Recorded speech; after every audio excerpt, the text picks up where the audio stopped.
और जो लोग ये समझ रहे हैं कि मुसलमानों को यह कानून बनाकर डराया जाएगा, अरे याद रखो, वक्फ की एक जमीन मोदी या बीजेपी हुकूमत हमसे छीन नहीं सकेगी इंशाअल्लाह ताला। अरे नरेंद्र मोदी, ये 5 साल का मुसलमान का क्या कानून, और फिर बोल रहे कि हम वक्फ औलाद नहीं करेंगे, बच्चियों का हक नहीं मारना। मोदी जी, अमित शाह, मैं आपसे डिमांड कर रहा हूं, क्या आप बिल्किस बानो को बिठाए के चाय पिला सकते? बताओ मोहब्बत मुस्लिम खवातीन से।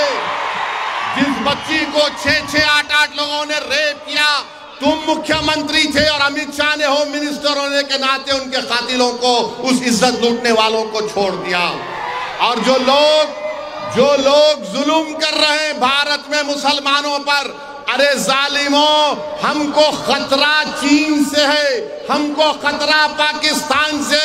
अब तो ड्रम भी अनाप शनाप बकते रहता है। ये कानून नरेंद्र मोदी इसलिए बनाए, वो ये समझ रहे कि कानून बनाने से हमारी मस्जिदों को छीन लेंगे, दरगाहों को छीन लेंगे, कब्रिस्तान को छीन लेंगे, ईदगाह को छीन लेंगे, इवैक्यू प्रॉपर्टी को छीन लेंगे, मस्जिदें वीरान हो जाएंगी।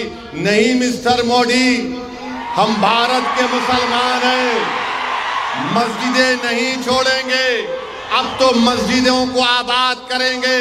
जिस तरह आज हजारों का मजमा आज रायचूर में जमा हुआ, तुम 5 वक्त की नमाज हर मस्जिद में पढ़ो, सिर्फ जुमे की नमाज नहीं, अपनी मस्जिदों को आबाद रखो, अपने खानखाओं को आबाद रखो। कोई माइका लाल हमसे इंशाअल्लाह ताला हमारी मस्जिद को नहीं छीन सकता। और जो लोग ये समझ रहे हैं कि मुसलमानों को यह कानून बनाकर डराया जाएगा, अरे याद रखो, वक्फ की एक जमीन मोदी या बीजेपी हुकूमत हमसे छीन नहीं सकेगी इंशाअल्लाह ताला, क्योंकि तुम्हारा कानून काला है। हिंदुस्तान के आईन की दफा 14, 15, 25, 26, 29 के खिलाफ है, जो चैप्टर 3 का फंडामेंटल राइट है। हम कर्नाटका और रायचूर के हमारे हिंदू भाइयों को पैगाम दे रहे हैं कि आपके एंडोमेंट बोर्ड में सिर्फ हिंदू मेंबर बन सकता है, तो कैसे मुसलमानों के वक्फ बोर्ड में गैर मुस्लिम मेंबर बन सकेगा, बताओ आप। और ये 5 साल का मुसलमान, अरे नरेंद्र मोदी, ये 5 साल का मुसलमान का क्या कानून, बाबा आदम से लेके अब तक एक ही दीन रहा, वो इस्लाम रहा, और सुबह क़यामत तक दीन वही रहेगा। ये 5 साल का कौन क्राइटेरिया तय करेंगे? अगर कोई दूसरे धर्म का आदमी दे सकता, उसमें 5 साल का नहीं, हमको 5 साल का लुज़ूम कैसे लगाया गया, बताओ। अरे जो एक मिनट में ला इलाहा इल्लल्लाह मोहम्मद रसूलुल्लाह बोल दिया, क्लीन, उन्हें पूरा क्लीन। आप बोल रहे 5 साल सर्टिफिकेट पप्पा मोदी देंगे, अमित शाह देंगे, कौन देगा हमारे को सर्टिफिकेट? तुम्हारे सर्टिफिकेट की जरूरत नहीं है। ये कानून सिर्फ और सिर्फ मस्जिदों को छीनने के लिए लाया गया। आपकी एक मीनार मस्जिद है रायचूर में, है ना, 500 साल पुरानी है। उस मस्जिद में एएसआई का भी रोल है, तो मोदी कानून ये बना दिए कि एएसआई मालिक होगा, वक्फ बोर्ड मालिक नहीं होगा। कैसे एएसआई मालिक होगा? कहां से एएसआई मालिक बन सकता है? और फिर बोल रहे कि हम वक्फ औलाद नहीं करेंगे, बच्चियों का हक नहीं मारना। मोदी जी, अमित शाह, मैं आपसे डिमांड कर रहा हूं, क्या आप बिल्किस बानो को बिठाए के चाय पिला सकते? बताओ मोहब्बत मुस्लिम खवातीन से।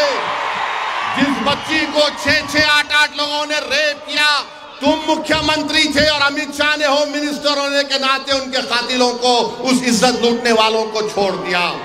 और जो लोग जुल्म कर रहे हैं भारत में मुसलमानों पर, अरे जालिमों, हमको खतरा चीन से है, हमको खतरा पाकिस्तान से।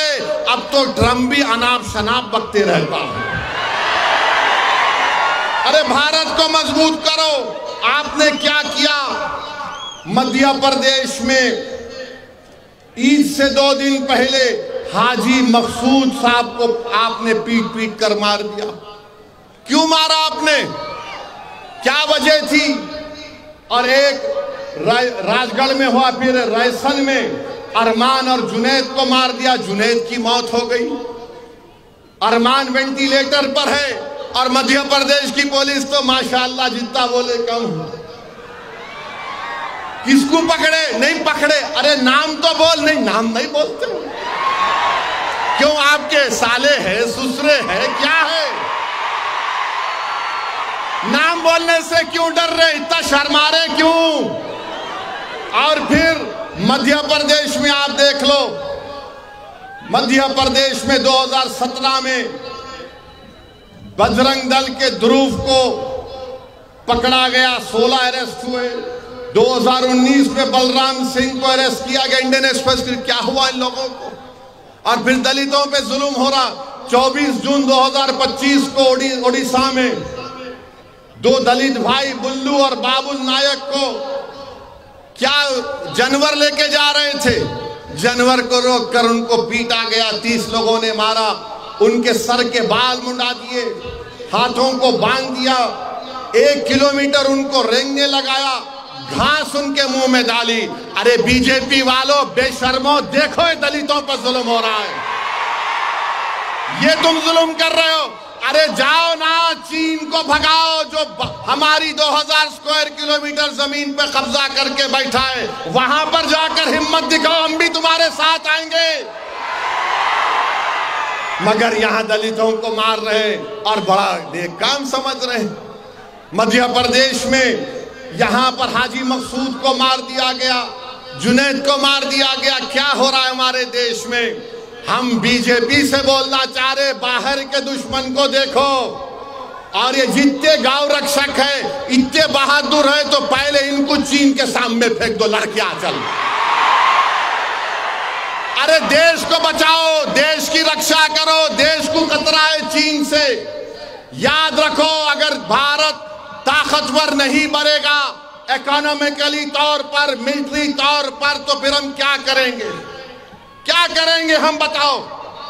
मगर ये समझ नहीं रहे हैं। बहरहाल मेरे अजीज दोस्तों और बुजुर्गों, मैं आपसे वादा कर रहा हूं, दोबारा रायचूर को आऊंगा, आप आएंगे ना सुनने? भड़काऊ भाषण सुनने आएंगे ना? अभी क्या है, मौलाना लोग बैठे हैं, पर्सनल लॉ बोर्ड का जलसा है, तो अदब के दायरे में रह के बोलना पड़ता है। जब मजलिस का जलसा है जो पार्टी का, आइए जब फुल टाइम T20 की बैटिंग करेंगे, तो आप इस वक्फ कानून के खिलाफ हैं। अपना सेल फोन की लाइट खोलो, पूरे सेल फोन की लाइट खोलो, ताकि कर्नाटका के बीजेपी को और दिल्ली की बीजेपी भी मालूम हो जाए कि हम वक्फ कानून को रद्द करते हैं, हम काले कानून को रद्द करते हैं। दबा के नारा लगाइए, नारे तकबीर, नारे तकबीर, नारे तकबीर, भारत, भारत। सलाम अलैकुम।